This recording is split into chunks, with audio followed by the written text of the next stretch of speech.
Okay, people, here we go. Just by way of introduction, for those who heard me just before. Is Sean event here also?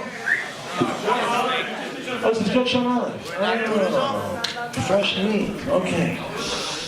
All right, by way of introduction, my name is Gav Freidman, originally from a place called Woodmere, New York. I've been living... I've been living here in Israel for the past 15 years. I'm married, I got 5 kids. I like long walks on the beach and guitar. Just for the record, I know that maybe it seems like I didn't make it through high school. I like to call it, I went early admissions. That's, they asked me to leave, whatever. Okay, I went early. All right, let's get started then, shall we? Okay, we got quite the presentation before you. This is actually a phenomenal presentation. And psychologically, if I say that to you, you will think that even if it isn't. So listen to how this goes. This is going to be, now this particular presentation you're about to see is, I apologize because we really did not plan on having this. We planned on doing just with the sheets. Did you guys get the sheets by any chance? No sheets? No, sir. Okay, well then we weren't going to do it with sheets either. And what we're going to do is like this. It's a backup. I have a sheet just in case this doesn't go through the whole thing because this is the beta, whatever, you'll see as we go. What we're doing right now, my friends, we're about to do something called the 7 Wonders of Jewish History. 7 Wonders of Jewish History is, I mean, technically speaking, there's a lot more than just 7 wonders. But what we're going to do now is we're going to start off with people like non-Jews, and when non-Jews say 7s, we like 7s, 7 Wonders of the World, 7 Wonders of the Ancient World, the Modern World. So we're doing the 7 Wonders of Jewish History. And we're going to go through them one by one and start off with a conversation. This was a conversation went back in the day between 2 people. One of them was the name of King Louis XIV, the other was Blaise Pascal. Now, King Louis XIV, Blaise Pascal, does anyone know when they lived? When they lived? Which century? Good, you do what every good group does. That is, one person says the 17th, and the rest of you go, Shabbos, or whatever. You see how good. You did great. You did great. You're all right. Okay. So now, King Louis XIV was known as agnostic. Agnostic is, I don't know, is there a God? Maybe there's a God, maybe there ain't no God. How do you know there's a God anyway? Blaise Pascal, on the other hand, was what we know as not only a mathematician, some of you might know if you know a little bit of math, with Pascal's theorem, etc., but also considered himself a Christian philosopher, and that is somebody who very much believed in God. Maybe you know in philosophy Pascal's wager and things of the sort.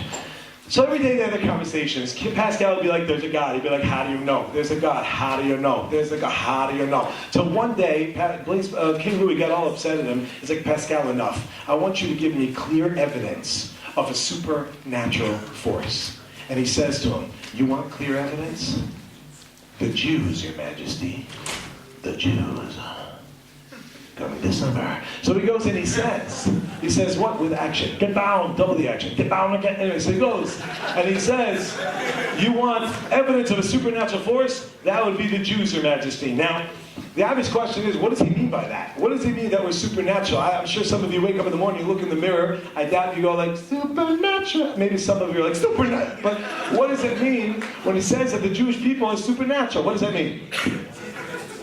Say it loud.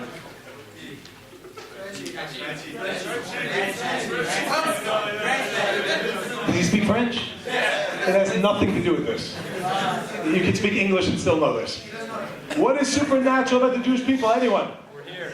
The very fact that we exist. If you take a look, it really doesn't make that much sense. Let's take a little quote from Marky Mark. Comes along Mark Twain, otherwise known as Samuel Clemens. He was not Jewish, although he did invent suspenders. Says Mark Twain, the Egyptian, the Babylonian, and the Persian rose, filled the planet with sound and splendor, then faded to dream stuff and passed away. The Greek and Roman followed and made a vast noise, and they are gone. Other people have sprung up and held their torch high for a time, but burned out, and they sit in twilight now or have vanished. The Jews saw them all, beat them all, and is now what he always was, exhibiting no decadence, no infirmities of age, no weakening of his parts, no sulling of his energies, no dulling of his alert and aggressive mind. All things are mortal but the Jew. All other forces pass, but he remains. What is the secret of his immortality? Now, this is a very heavy line over here, a very heavy, a whole paragraph. We know that, why is it, someone asked once when I was giving this class over, why are you quoting a non-Jew? And the answer is, again, because we are fascinated by non-Jews. And not only that, they say it like it is. Jews are a little more nervous to it. Has anyone here ever had an anti-Semitic occurrence in their life? Anyone ever had that before? Okay, has anyone ever had a Jewish anti-Semitic occurrence? There was a guy in my block that fell in this category. This guy was he was Jewish, and he was anti-Semitic. And on my way to shul on Shabbos, I'd be walking with my talis. Every Shabbos, he made sure to wash his car in his, for the English, in his pants, and for everyone else, in his undergarments. And he had this stance. He would stand like this as he'd water it. And every time I walked by, he'd be like, "Good Shabbos." And I'd be like, "You're going to hell." And the crazy part is, I'll tell you the crazy part, he did. Anyway, but understand that we find that there is an idea that a Jew has a harder time, especially a secular Jew, has a harder time with the fact that you go on a plane, you walk on, you just walk on, you go, "I am part of the chosen people." Who's going to get up and say something and be like, "That's disgusting"? Who's going to say that? A Jew. The non-Jew will be like, "Listen, I don't like it, but they are chosen. They are chosen." Yeah? That's just a reality. I'm going to give you another quote. I want you to picture, there's a fellow by the name of Leo. Before I show you him, does anyone know someone named Leo? Can you picture someone named Leo? Does he look something like that? Okay, no. There's a guy named Leo Tolstoy Nikolaevich, and he says the following: "The Jew is the emblem of eternity. He who neither slaughter nor torture nor thousands of years could destroy. He who neither fire nor sword nor inquisition was able to wipe off the face of the earth. He was the first to produce the oracle of God. He who has been for so long the guardian of prophecy and is transmitted to the rest of the world. Such a nation cannot be destroyed. The Jew is as everlasting as is eternity." My friends, this is a very heavy statement again. So what is it that's so incredible about us? The very fact that we exist. The very fact that we exist. It's unbelievable. It really defies logic. It defies everything. And if we're looking for supernatural, I think we found it there. Now, I want to ask you guys a question. I know that you guys probably don't go to town. I understand. You probably don't. But when you were there the other night, and let's say you go to, there's a place in town called Crack Square, right? Some of you are familiar with it. Incidentally, it's right next to a restaurant called The Village Green. But in any event, there you are. Now, we all know why is it called Crack Square, because the pavement is a little uneven and people do crack there. Now, so imagine you go there, and as you're standing there, someone out of nowhere comes up to you. Now that's an expression, because nothing's out of nowhere. There's no yesh me'ayin, come on. What it means is you didn't see it coming. So what happens is, out of nowhere, what's your name? Eliyahu? Okay. Now, so what happens is like this. Nice to meet you. So we have an amazing thing. Now, Eliyahu, let's say you're hanging out over there, okay? You're trying to fix the pavement and whatnot, make a little money. And as you're there, someone out of nowhere comes up to you and does the following, okay? They're like this, like, "Yo, listen, man, listen. In 10 minutes, listen, in 10 minutes, there's going to be a rumble, okay? The ground's going to shake, it's going to shake it up. And what's going to happen, listen to this sick beat. What's going to happen is that the ground's going to shake, and it's going to open up. Listen. 10 golden chariots are going to pop out of the ground. They're going to circle your head 3 times, and then they're going to fly off. Listen, peace. Now, if a guy did that, if you experienced that, Eliyahu, if you experienced such a thing, what would be going through your mind? You have an addict in row 4. Okay, yeah, what would be going through, Ravina, just get down his name, please. He'll be right over there. Thank you so much. We'll speak to you after class. Okay, that's okay, we'll speak afterwards. Don't you worry, maybe after class. You know what I'm talking about? All right, here we go. Now, Eliyahu's turn. What would your reaction be if that happened to you? Expected reaction would be think he's crazy. I don't want expected, I want your reaction. Probably crazy. So you take the unexpected reaction and say he's crazy. Okay, now, what would you then do if 10 minutes later you feel the ground shaking, so you like take a step back, you're like, "What's going on?" And someone's like, "Hey," and what happens? The ground opens, it rumbles, and there's a rumble in the barn, and it opens up, and 9 golden chariots pop out. You're like, "I thought 10," and then a 10th one pops out, and it circles your head 3 times, and it flies off into the distance. You didn't take anything, your friend was not there, you weren't involved in any of the stuff, you ate healthy, everything's good, you're not dreaming. You with me? What would you then be thinking? Where is this guy? He's down the block. Now what would you think? Good. You'd be like, "Where is this guy? Like, what's that? That guy knew something. That guy knew something. That guy knew something.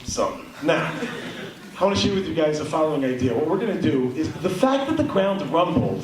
This is not a mushal. This had Eliyahu, tell us. But the fact that the ground rumbled and it went crazy, that in and of itself is nuts. That's crazy. That's out of this world. That doesn't make any sense. What takes it above and beyond? That was awkward. Louder. Ellie, come on, share with the class, Ellie. It's okay, Ellie. Come on, Ellie, it'll be okay. You know what, then get out. Oh, anyway, so no, it's that, I'm serious. Anyway. All right, that's what made it all above and beyond was the fact it was predicted. It was predicted. It was said in advance that this is going to happen. That takes it above and beyond. We're going to go through 7 wonders, what we call 7 different prophecies. And you're going to take a look and see that each prophecy in their own right was unbelievable. But what takes it above and beyond is the fact that they were predicted. Each one in their own right is crazy, predicted. Let's start with number 1. Now I want to share with you the model I'm going to be using, because there's different ways you can get this over. The model I'm going to be using is the following. There is no Torah. There is no Hashem. All of it was made up. Because essentially what we're trying to do is, so to speak, prove this. Now, there's really a prerequisite which is necessary for this class, that really you can't prove anything, and what's considered proof is really what's knowledge. Knowledge is only a certain amount of information, enough evidence to put something over to the idea that we can now say that it's true. If you got that, great. If you didn't get, that's fine also, but for now, let's move on. Okay, so what we're saying is we're going to take a look like this. None of it's true. None of it's true. I'm going to try to show you that the Torah, it came from one of 2 people. I shouldn't say it like that. One of 2 places. It either came from the divine, it came from God, or it came from an individual or a group of individuals. Does everybody get that? Yes? I'm going to share with you how actually this came from an individual. If I succeed in doing this, we have a problem. If I don't succeed, then perhaps the reason I don't succeed is because it's actually divine. So we're going to work it like this, people. Thank you all for coming today. I'd like to start a religion. We're going to call this religion Judaism. Why Judaism? I had a cat named Judaism. Back off. Right? So I want to name Judaism. Yeah? And, okay, so this is what's going to be, okay? I'm going to be Moses. I'll be Moshe, naturally. And you'll be my committee. You'll be my committee. And you're going to tell me if you think this is a good idea. We're going to start a religion. Prophecy number 1, because you need a prophecy. What kind of religion are you if you don't have a prophecy? You're a religion without a prophecy. And I want to be a religion with a prophecy. So we're going to tell people we're going to be an eternal nation. Anyone from South Africa? Any South Africans in the room? And you're not embarrassed? Yeah. Are you really? You're messing around. Say that again, please. Could you say, I like chicken on Tuesdays? I like chicken on Tuesdays. Oh, you said like. Okay, enough until then. Okay, you would have said, I lock. I lock. I lock. I lock tonight. Anyway, okay. So, in South Africa, they did the Shabbos Project. I mean, you're not going to know more than anyone because you don't live there.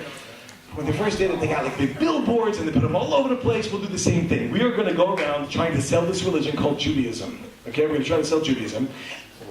Last year I knocked the phone over. Okay, we're gonna try to sell. It would have been too late by the way. We're gonna try to sell the Judaism thing. And number 1, we're gonna tell people we're gonna be an eternal nation. Is that a good sales pitch, a good promotional beginning? Yes or no? Yeah. Okay, good. And by the way, even if we don't succeed, no one's coming back for their money because they're all dead. Okay, but at least eternal nation. Where do we find that this is actually prophesied? Let's take a look here to Genesis 17:7. And I will establish my covenant between me and you and your descendants after you throughout their generations, an eternal covenant. To be your God and the God of the descendants after you. Everybody got that? We're going to be your eternal covenant. Which means it will happen, and once it happens, bam! Always and always. It's going to be there eternally. And how about this one, as it says in Leviticus 26:40-45, that's even while they're in the land of their enemies, I will not reject or obliterate them, lest I break my covenant with them and destroy them. For I am the Lord their God. I will remember them. Because of the covenant I made with their original ancestors, whom I brought out of the land of Egypt in the sight of the nations, so that I may be their God. So we see what's going on here? Is that we have a prophecy which says that we're going to be here forever. I just need at least a few of you. Does some of you understand the model I'm trying to do right now? Yeah. Who got it? Who understood what I said? Okay, let's do this again. I'm going to make certain claims right now in 2016. Right now in 2016. I'm going to make a claim. There's no Judaism. I want to make it up. And I want you to tell me what is the probability of me actually being able to predict what I'm going to predict. And then when we look back in history and see that actually everything did occur, the idea that it occurred is phenomenal. The idea that I predicted it takes it above and beyond and then makes it, there's no way it could have been that I actually did it. It had to be divine. Does that make sense? Yeah. Okay, for those who got it, great. Those who didn't, hopefully as we go along. So this is a prophecy that we find indeed that we are going to be here forever. We have the idea of known as an eternal nation. Now, if I were to go to you and offer you, is anyone in business or want to go into business? If I were to offer you, what's your name? Loud. Okay, let's go to you, loud. Both of you, I don't care, just yell your name out. Aaron Mashiach. Pleasure to meet you, Mashiach. Now, let's say the following. You left your donkey outside. Okay, now, Aaron, I ask you the following question. You give me, I tell you, okay, camel, whatever you prefer. Right? Sorry. Okay, now, I go ahead and I say to you that I'm going to go ahead. You give me $1 million, give me 3 years, I'll turn it into $10 million. Are you in? Yeah. Okay, has anyone studied business? Yes, you give me $1 million in 3 years, I'll give you study business. He's works with Eliyahu downtown, whatever. Yeah, come on. Yeah. If I go, you give me $1 million in 3 years, I'll give you $10 million. Are you in? Okay, now we're talking. Name? Eli Friedman. I.E. What? How do you spell that last name?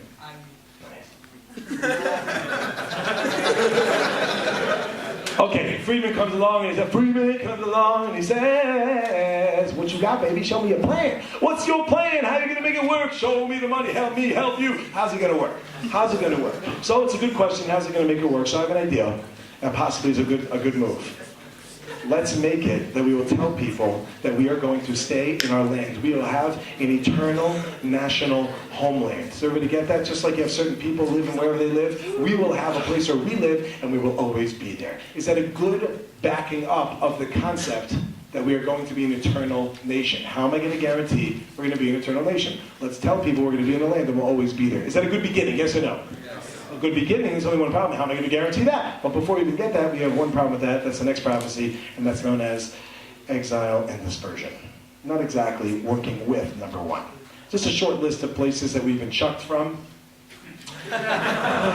France, Spain, France, Russian villages and Arab lands. Okay, so if you look and you search, then you will find it. We've been chucked time after time, but God will be waiting. Okay, so we've been all over the place. We've been chucked over and over and over again. And when do we find such a prophecy that we're going to be chucked? Let's take a look at it. It says in Leviticus 26:33, and you I will scatter among the nations at the point of my drawn sword, leaving your country desolate and your city in ruins. So we see, my friend, this is not exactly, can everyone see that this is not going to support number one? Does that make sense?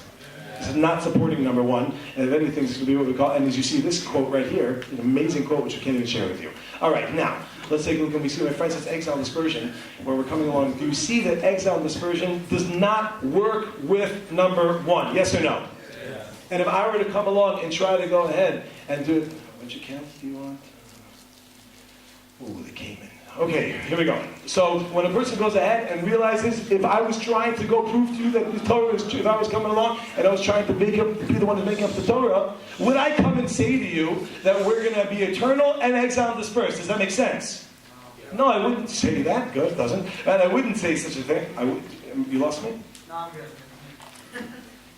I think we have a confusion over here. I'm not talking to either, I'm talking to him.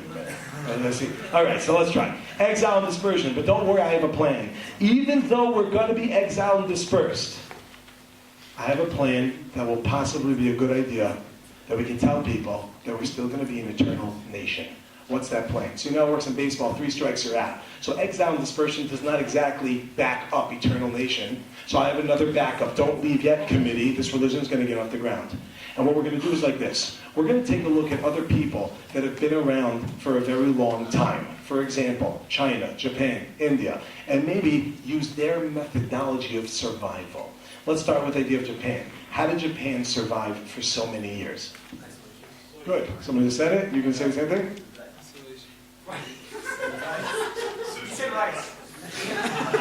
Rice is correct. It's just to a different question. Now, for the one I asked, the answer is, someone said over here, and that is isolation. Japan is in the middle of Japan. And if you want to go and get there, you got to travel. 1600s, the Mongols tried twice. Their whole city was knocked out by a typhoon, by a monsoon. In which case, even as recently as World War II, when they wanted to go ahead and invade, they was told, if you go in there, you're going to have 1 million casualties. It is, all right, time to drop the bomb. And that's when they dropped the atomic bomb. There ended up being more than 1 million casualties, but that's neither here nor there. But then where is it? Okay, that's Japan. Now, how about this one? That didn't work. So let's take a look at maybe the idea of isolation. And we know Israel is nowhere located at all middle near anything. It is in the middle of nowhere. It is not in the middle of the East, but it is. Israel is right in the middle of everything. Back in the day, if you wanted to travel to 3 different continents, you had to go through Jerusalem. Yerushalayim, my friends, is the most conquered city in the world. It has been conquered in excess of 1 million times. That's not possible, and I made that up. It's been about 36 times. Now, if you ever went to the tunnel tours, you will have seen this. This is built upon, built upon, built upon, built upon, built upon. So certainly we didn't use Japan's method of survival. How about China and India? What was their method of survival? How is it that they survived for so long? Yeah, what is it? Let's hear. Rice is correct again for the daily double. Okay, right, so the answer is they survived because they had a ton of people. Everybody get that? Billions of people. If you try to overcome China, it's an amazing phenomena. You become Chinese. They just swallow you up. There's too many of them. There's too many. I mean, the truth is, it really doesn't even make that much sense. We're frozen here. Hashem melech, Hashem bala. Oh, we're frozen. Hashem. See, there's a guy. Yeah, what is that? Yeah, and that's the next prophecy that we are going to be. Let's use their methodology. Have lots of people. Only problem with that is that we're going to be fewer in number. For those who are still with me, do you realize that fewer in number would not support eternal nation? Yes or no? Okay, so let's take a look and see, where do we find such a prophecy? First and foremost, it gets pretty clear. And you shall remain few in number among the nations where God shall lead you. So I know people sometimes they like to ask, but what about the fact that it says we're going to be like the stars in the sky? Like, what are you going to do with that? How are you going to answer that question? Huh? How are you going to do that? You shall remain few in number. Whereas you could have become as numerous as the stars of the heavens because you would not obey the voice of the Lord your God. In other words, that's conditional. The amount of people we will have is conditional. Our existence, unconditional. Okay, my friends, let's take and understand this. It really doesn't make that much sense. Because we know the first mitzvah in the Torah, Peru Uruvu, might I please just add and be clear, once you're married. Now, there's a mitzvah to populate the world to have children. I know some of you are like, oh. Right? There's a mitzvah. The average secular couple has what? Between 1.2 kids and a dog. Right? I know what you're thinking. Where's the 0.2? All right. Now, the average religious couple is anywhere between 12 and 43 kids. In which case, if you do the math, it's pretty simple, my friends. We have ourselves an ancient people, a high birth rate. That should equal a lot of Jews. Yeah, no, it's not like that. It's actually phenomenally low. I want to share with you just a beautiful statistic, and for some reason it's not coming up, but in the year 200 BCE, we know that the population of China was what's that? Was that rice? Good. Was at 30 million people. 30 million people in the year 200 BCE. Now, today, China is at over 1.3 billion people. If we were to take the same growth rate for the Jewish people, but in the year 1 CE, we were between 6 and 8 million. We were about 6 and 8 million Jews. In the year 1 CE, if we were to use the same growth rate as the Chinese, the same one, even with all their euthanasia, we would go ahead and we would be today at somewhere between 250, I appreciate those who got that, somewhere between 250 and 700, about 400 million Jews. How many Jews are we today? Right, we're talking, according to the Pew study, for those who know what I'm talking about, there was a study that came out about 3 years ago, and this study came along and I don't know, okay, they added a lot of denominations, but they say, I think it's a bit of a padded number, but let's say between approximately 14 million Jews. How do I know? Because I actually read the study. The study's over 100 pages. I read the study about 10 times on a plane ride from Israel to New York. Why? Somebody flew me out to speak on the Pew study. I don't know why they did. When I landed, they said, you know what, we changed our mind. We want you to talk about happiness. I said, I don't care if you change your mind. I read that stupid document 10 times. We're talking about the Pew study. Yeah? Anyway, but at the end we say, well, we're about 14 million Jews, which is really phenomenal, by the way. I want to tell you something. Last year, on Hanukkah last year, I went to Greece. Someone had to finish the job. And what happened was, on the way back, to make a long story short, because by now you may have seen I can make a short story quite long. But I got on the plane, I'm sitting down, and I'm watching people come towards me. And you know, like when you're sitting on the plane watching people coming, you're like looking, you're like, no, please no. And you're like, please yes. And you're like, no, please no, right? And you're like, maybe just no. No! rather than like boom. Anyway, so basically what happened is that somebody broke something and they got in their foot. They don't know what were you thinking. Anyway, so these two people sit next to me. I get a boy and a girl, two students. They were living in Turkey. I had stopped over in Turkey. Another lovely friend of. And so when I stopped over there, it was a guy from Scotland and a girl from Germany. So we got the whole conversation, which is not relevant for right now. Well, the truth is, it is relevant, but I don't have the time to go for it. I would have the time if I cared to do it, but I do have priorities that I need to put in place now that I'm not going to do it. Now, it goes like this. No, stop it, you. All right, so now, we have the following. We get the conversation, and they say to me, like, at one point, someone's like, they go, are you Jewish? So I said, how did you, how did you know? Like, what that gave you that thought? Like, why would you have thought that? And they're like, your side curls and your beanie and your things. I was like, well, stop being so judgmental, because I'm not. Anyway, so we had that conversation, and it was a beautiful conversation. Actually, they came on telling me that they're atheists. That's what right away they go. This is what happened was it was during Hanukkah time, which happened to fall out. There was also the Goyish calendar fell out another holiday with like a big lulav, where they, when they put like Hanukkah lights on it. And anyway, so this guy says we're coming to Israel, but we're not coming because of the holiday. We're actually atheists. So I was like. Telling an Aish rabbi you're an atheist is like putting a kid in a candy store. You know what I'm saying? I was like, you want chocolate or would you like some sweets? Let's get started. Okay, let's begin. So I didn't tell what it was. By the end of the flight, they very much believed in God. Not my problem. It's that next to me, right? It should have been that guy. But anyway, so we get into the conversation. They're like, and I asked them, like, how many Jews do you think are in the world? I asked these people, and the guy says to me, this guy, remember the guy from Scotland. He says to me, I don't know, I would say like a billion? I say, a billion? Is that a billion? And he's like, more? Like, I was like, okay, let's take a step back to see if you know anything. How many people are in the world? So the guy goes, 7 billion. I said, we're on the right track. Yeah. I said, 1 billion? And his friend, the girl, from Germany, she's like, 1 billion? Right? And I was like, okay, relax there. Okay, just relax. Anyway, so they go, the guy goes, the guy says, I would say maybe about, fine, it's a high number, probably 500 million. I said, 500 million? I said, how many people are in the United States of America? There's approximately 350 to 400 people. You mean to tell me the entire United States is Jewish? That is... I wrote down 14 million. They go, what?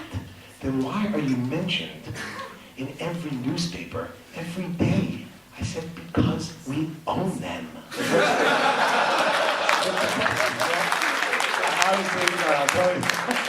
I'm just kidding, not all of them. Okay.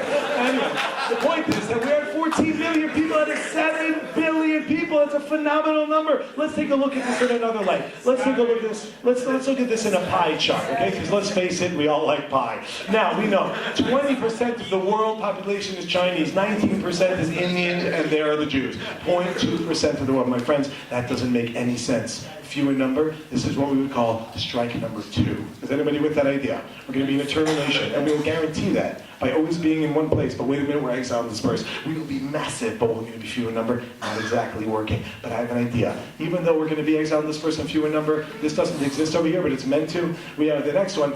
Don't worry, because even though those things will happen, people, I will still have a plan to make sure that we're going to exist, and that is that we are just going to be loved. Everyone is gonna love us. The only problem with that is anti-Semitism. Right? That would be the next idea. And if I could draw your attention to the Torah, and there it is. And there it is again. Okay, now, you take a look. You take a look. And there is a red line. Okay, so if you want to take a look, if you have, this now comes time for backup over here. If you turn to quote number 9, we have over here the following statement.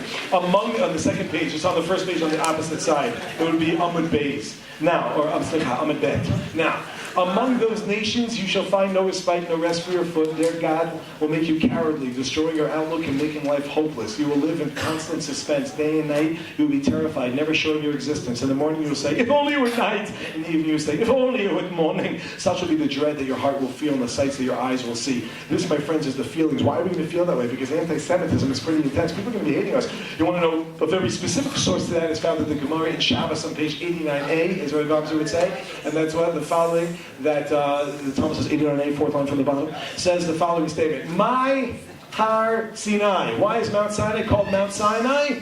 Har Shesina. Anyone? Har Sheyarda Sina La'akum. This is the mountain that hatred came down to the world. We are hated from the beginning of our inception. That's how much we are loved. Now understand, my friends, this is pretty intense. Pretty intense. Let's take a look at just a couple of quotes over here, which should exist. Now, if you hate black people, get this clear. Listen, I want you to, last time I gave this somewhere that misunderstood my question. Please listen to the question. Not what do you call them, but what are you called if you hate a black person? What do you call it? A racist. What do we need? White people. What do you call it? Come on, what do you call it?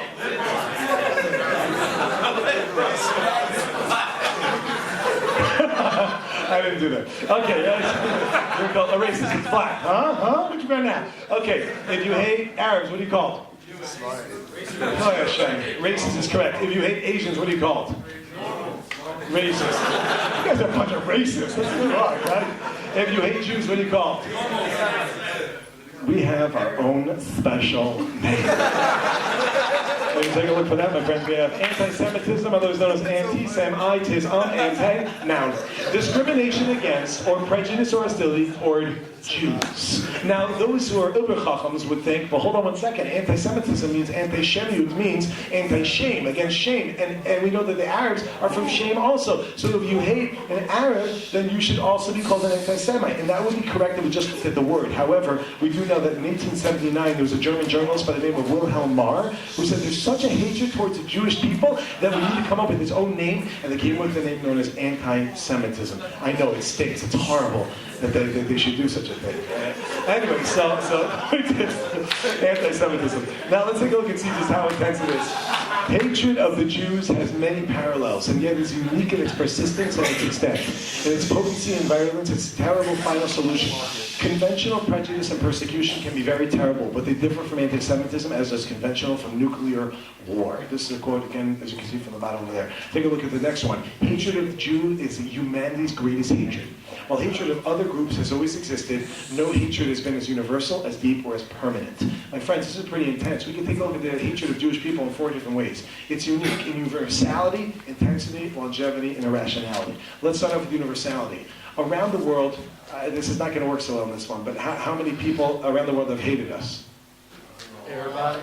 Right, everyone. Okay, next. Intensity. How much do they hate us?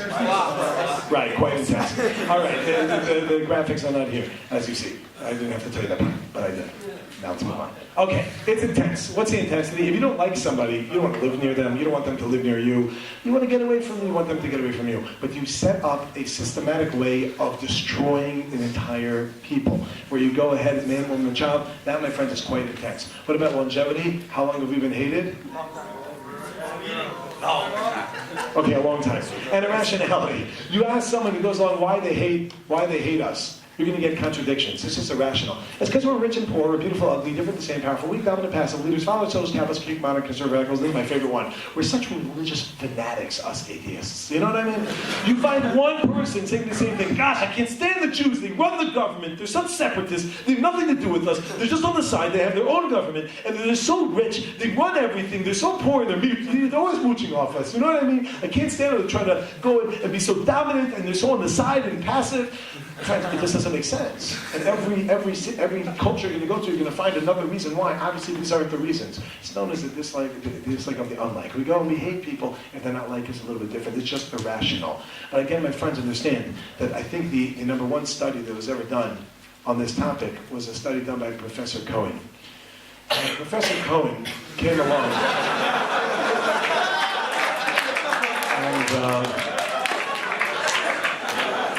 and he did a radical study. And some of you might be familiar with Professor Sacha Baron Cohen. And he came along, and what did he do? On the one hand, we know him through his shenanigans, but why does he do what he does? Probably something to do with it is a lot of money. But another reason why he does what he does is because Sacha Baron Cohen, a Jew from England, his grandfather went through Auschwitz. He survived Auschwitz. And he wanted to show the world that there's such a hatred towards Jews. Even if people have never met a Jew in their life, they're still going to hate them. That's when he came out with this hit single, Throw the Jew Down the Well.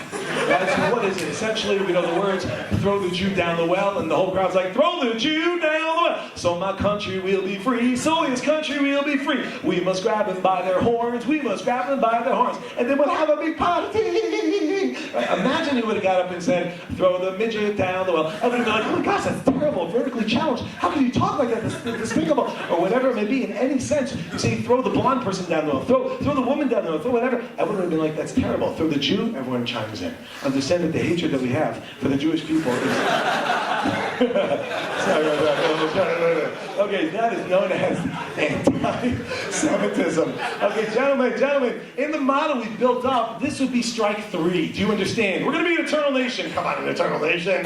We're going to be exiled and dispersed. We're going to be few in number, and everyone's going to hate us, and we're going to exist. It makes no sense. What would you expect would happen with such a people? Would you expect them that they would be thriving and changing the world amazingly, or would you expect them to be crawling along, bleeding from every orifice, waiting to get kicked in the head again? I think B as well. Yet we know, and we have the next prophecy, and that we are going to be what's known as a light unto the nations. We are going to impact the world in an amazing way. And I quote, I will make you into a great nation. I will bless you and make your name great. You will become a blessing, and I will bless those that bless you and curse those who curse you. Through you, all the communities of the earth shall be blessed. This becomes a little more explicitly. I, the Lord, have called you in righteousness and will hold your hand and keep you. I will establish you as a covenant to the people for a light unto the nations. Or as it says over here, nothing. Okay, so now, understand, my friends, how we affected the world? Let's take a look. Anyone know? What's this over here? I'll give you a hint. Oh, so we got it. Nobel Prize is correct. There is a penny somewhere in the world. This is a Nobel Prize. Nobel Prize, what's the percentage of Jews that have won the Nobel Prize?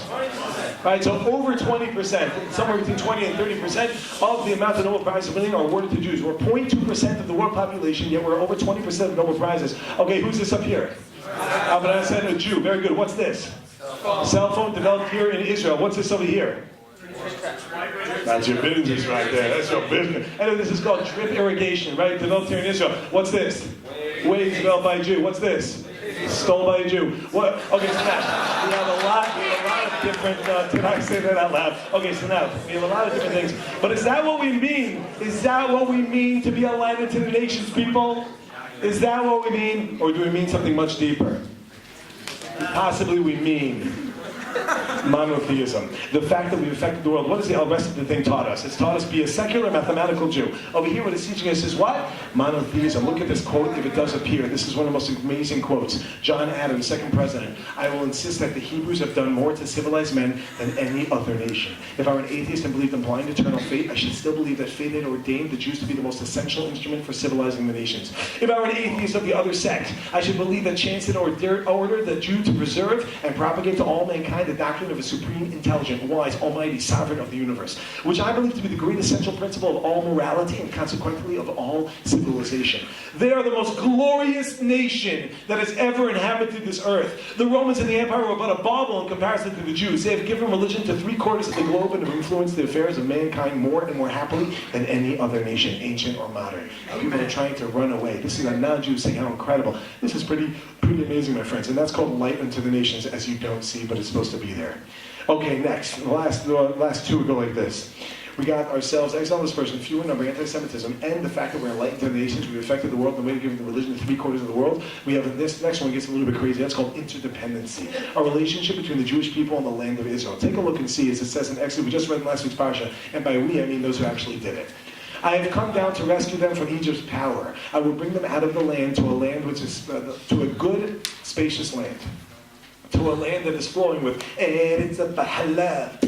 halev Davash, which is full of milk and honey. We're talking about a beautiful land. Eretz Yisrael is a beautiful land. And we take a look and see what happens over here. Josephus Flavius, those who are familiar with a little bit of history, living in the times of the temple, gives an idea of what did Israel look like when the Jews were living there. For the whole area is excellent for crops, for pastures, and rich in trees of every kind, so by its fertility invites even those least inclined to work on the land. In fact, every inch of it has been cultivated by the inhabitants, and not a parcel goes to waste. It is thickly covered in towns, and thanks to the natural abundance of soil, the many villages are so densely populated that the smallest of them has more than 15,000 inhabitants. I don't know what that means either, but it sounds like the land was awesome. Now understand, my friends, we have this gorgeous, beautiful land, and when the Jewish people are there, what ends up happening? It's great. But when the Jewish people leave, what happens? And don't think people didn't try to conquer this land. We had the Persians, the Greeks, Byzantines, Babylonians. Don't even get me started on the Mamluks and the Fatimids. Okay, so many people tried to go ahead, or the Abbasids for that matter.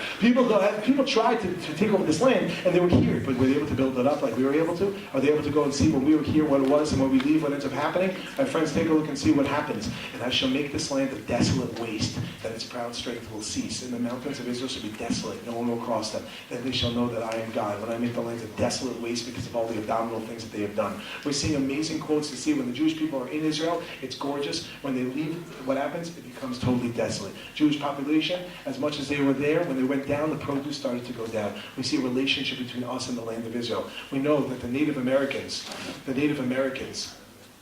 give you an idea of what it was like, just this connection and relationship to the land. So back to when the Native Americans were living in Native America, and they saw a white man coming, the big chief called everyone together, and he says, "Land, when white man cometh, sprout not any vegetation or any sort of herbage of any sorts. Remain herbage of any sorts. Herbage of any, and remain fallow and desolate. Do not grow at all." And we know what happened next. He says, "Just die. Little bear, small chief, big river, let's go." And from the time the Native American, watch out for that wire, from the time the Native American left America, America has remained a barren, desolate wasteland. But that's not true. It's a superpower of the world, second only to China recently. Now, understand, my friends, unbelievable. But yet we find when the Jewish people leave the land of Israel, what happens? It's totally gone. What did the land of Israel look like?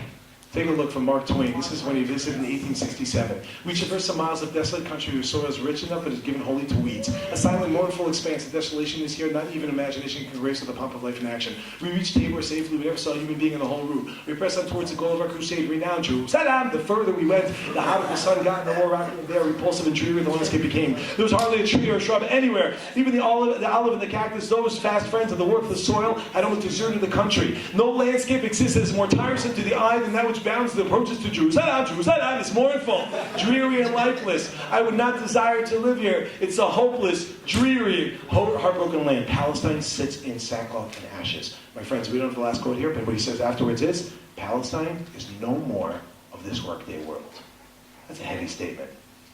Yeah, we know, come the Jewish people back to the land of Israel, what ends up happening? There's the Native Americans. There's America. And we're done with that one. Okay.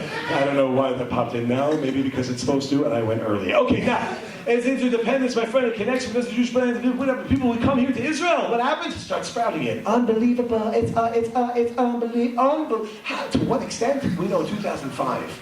It was known as, I remember it to be called the Hitgarshut, when the Jewish people are living in Gush Katif, and unfortunately a big ruckus between the government and those that were living there, and they kicked the Jews out of their land. And what ends up happening, we know that Gush Katif is a place that was supplying the whole country with vegetables.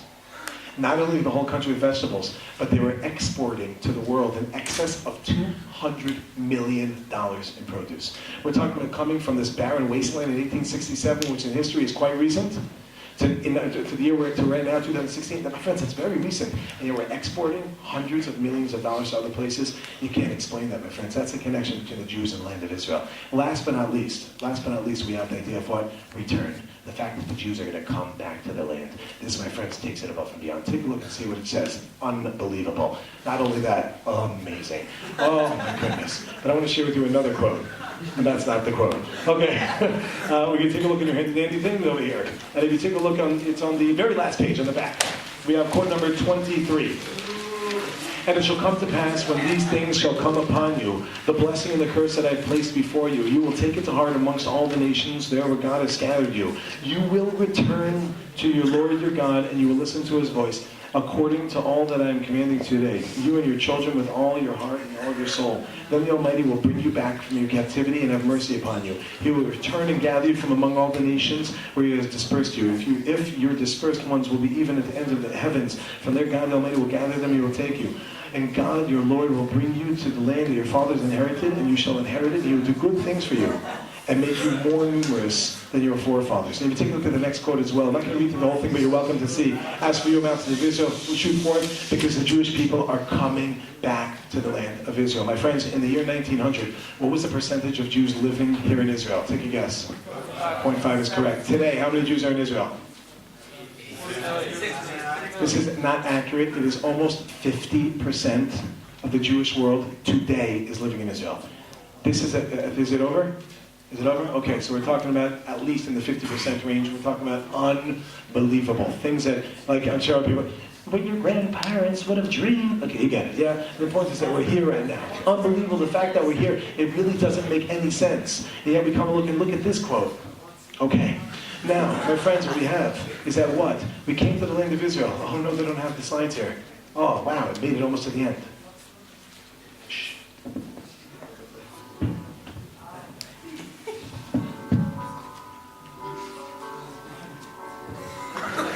Coming home.